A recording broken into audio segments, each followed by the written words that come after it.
காலை ஒளி. எழுதியவர் திருமதி டோரா எட்வின். உடைந்த பாத்திரத்தைப் போல இராதே.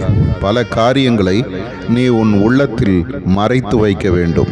அவருடைய தாயார் இந்த சங்கதிகளையெல்லாம் தன் இருதயத்தில் வைத்து கொண்டாள். லூக்கா 2:51. உன் வார்த்தைகள் சுருக்கமாயிருப்பதாக. அமைதியை நாடு. உள்ளதை உள்ளதென்றும் இல்லதை இல்லதென்றும் சொல்ல எப்போதும் விழிப்பாயிரு. சிறிய காரியங்களிலும் உண்மையாயிரு. சொற்களின் மிகுதியில் பாவம் இல்லாமற் போகாது.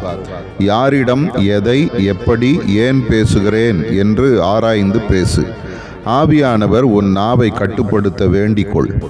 என் வாய்க்கு காவல் வையும், என் உதடுகளின் வாசலை காத்து கொள்ளும் என்பதே உன் ஜெபமாக இருக்கட்டும். ஏசாயாவின் உதடுகளை தொட்ட அக்கினி உன் நாவையும் தொட மன்றாடு.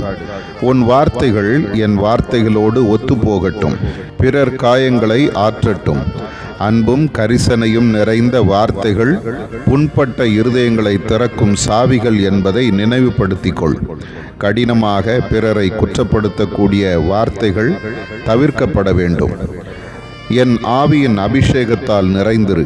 அப்பொழுது உன் வார்த்தைகள் இந்த உலகிற்கு நன்மை பயக்கக்கூடும். ஆதார வசனம்: வாயின் தாறுமாறுகளை உன்னை விட்டு அகற்றி உதடுகளின் மாறுபாட்டை உனக்கு தூரப்படுத்து. நீதிமொழிகள் 18:24.